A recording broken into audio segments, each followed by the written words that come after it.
What's up, YouTube? Slender Revolution X here. Today I'm coming to you guys with another episode of Neos Knowledge. And today's episode is based upon playing through the bad hands. This deck can get a lot of really trashy hands that a lot of times you just need to grind and play through. You have to realize that taking damage in this deck is not a bad thing. And with the lack of back row and decks in the meta today, when you get your setup, you're usually pretty golden to go through. Like in E-Dragons, there's not a lot of setup, things like that. Prophecy is kind of iffy because you have to kind of watch out for fate and stuff like that. But I mean, it all boils down to what you're dealt. You have to play with the cards you're dealt. I've had some issues with prophecies, but really the worst matchup for this deck is Dark World.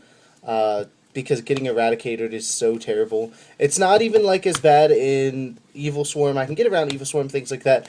But that's a whole other topic. Today I'm just going to talk to you guys about playing through bad hands. I'm going to show you a hand, tell you guys how to play through, things like that.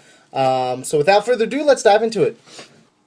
So here's your deck, guys. Like I said, this video is about playing through bad hands, which is something that this deck can do very easily.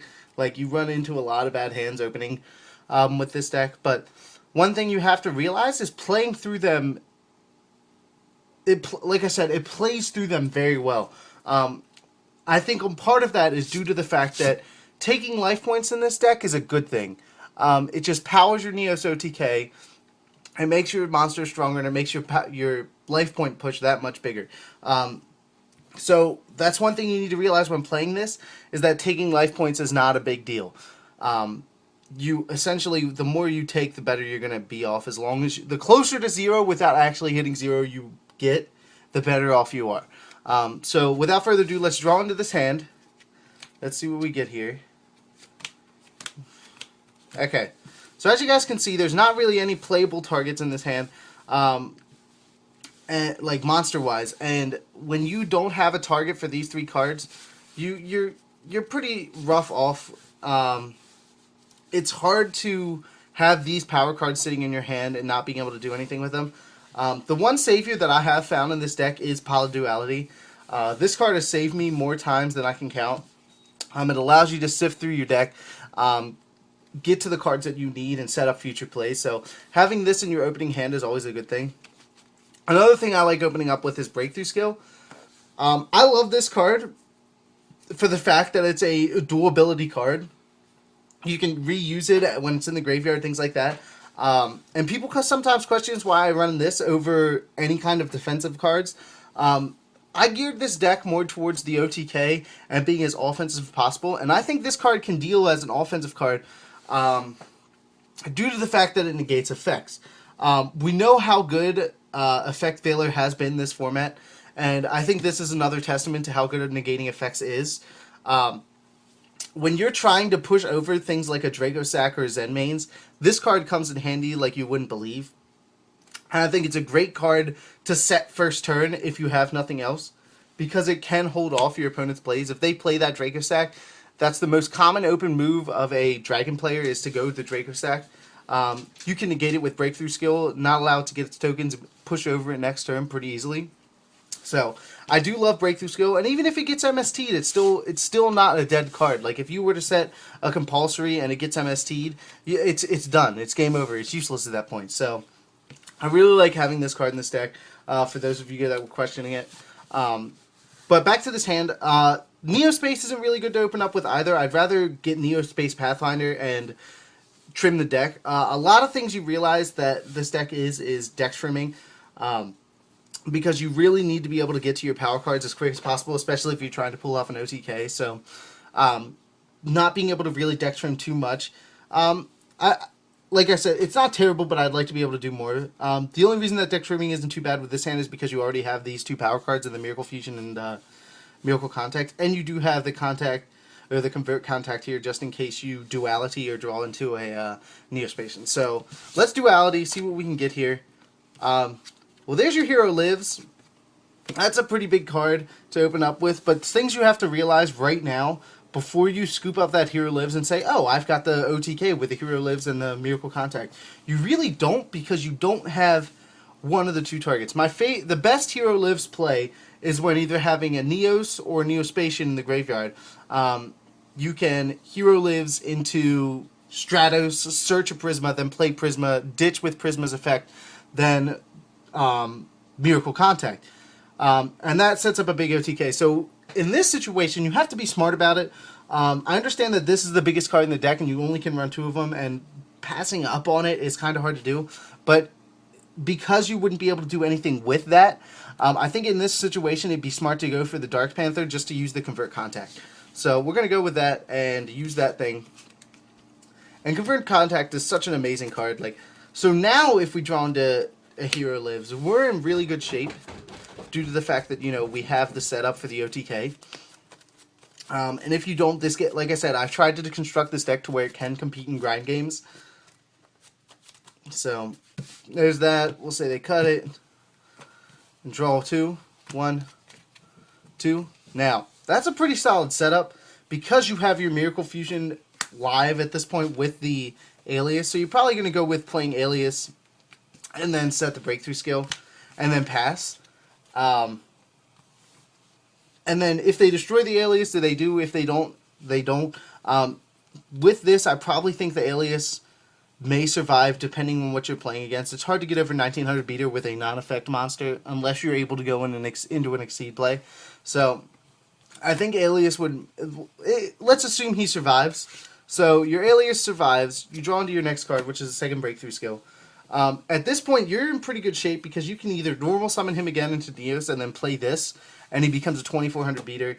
And you can Miracle Contact, things like that. Like, playing through these hands is kind of tough sometimes, like this. It's kind of a grind game until you can get, you know, a Prisma or things like that, because Prisma is one of your main engines in this deck, so until you can get an E-Call, a Rhoda, or a Prisma, or Stratos, like I said, it's a lot of grind games, but that's the reason I put the Alias in, things like that, so it can play through grind games when you get terrible hands. So let's draw into another hand. Okay, guys, so here's another hand that I just redrew. Look at this hand. It's pretty rough. You never want to draw into Neos, but it happens. You can't. It's not unavoidable. I'll say that. But like I said, I drew into the Duality again, which is pretty good. So you have your 2 power cards, so the setup is there. So you would Duality, obviously. Okay, and there's your Hero Lives. Now, because you have a part of the fusion monster that you want to make with Miracle Contact, you're definitely taking the Hero Lives here. And honestly, I would just pass at this point. There's not much else you can do, but you have the OTK set up, so you have to realize that even with a bad hand, you might not draw it. Like, it may not be bad for very long. Like, you look at that, it was only bad at first glance, and then I was able to sift through and get to the Hero Lives. So you pass, say you take some damage, shuffle up the deck, let's see what we draw into. I mean, essentially, we really don't even need to draw anything, because we have the OTK here. But okay, so we draw into the Alias. The Hero Lives. Well, first you're going to Heavy Storm. Before you even Hero Lives, Heavy Storm, you want to set up your bigger plays.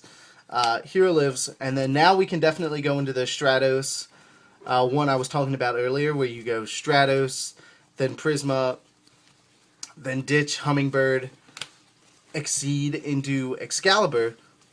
So, which is your normal OTK Exceed monster that you're going to go into. So, we're going to go into Excalibur, detach both. His attack becomes 4,000. So now, not only is your Miracle Contact live, but your Miracle Fusion is live as well. You're probably going to Miracle Contact from here, go into your big beater, shuffle them back into the deck, and get Air Neos out. At this point, your life points are definitely lower than your opponent's, and he only needs to really gain 1,000, right? Because if we Hero Lives, he only needs to gain 1,000, so you just need 1,000 life point difference with Neospace on the field. At this point, guys, you really, really need to not overcommit with this deck. One thing that is cool though is if you think they have the Gores, overcommitting is kind of a hard thing to judge. But like here, you have a live Miracle Fusion for a Shining.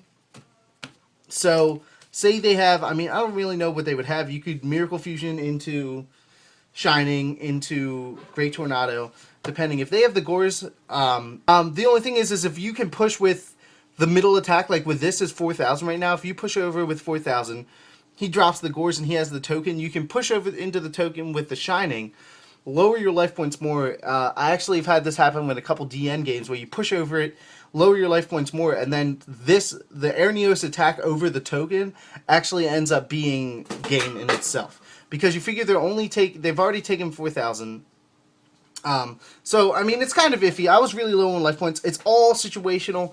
But you guys can, the basis of this video is seeing that you guys can really play through some bad hands in this deck, and you could draw them.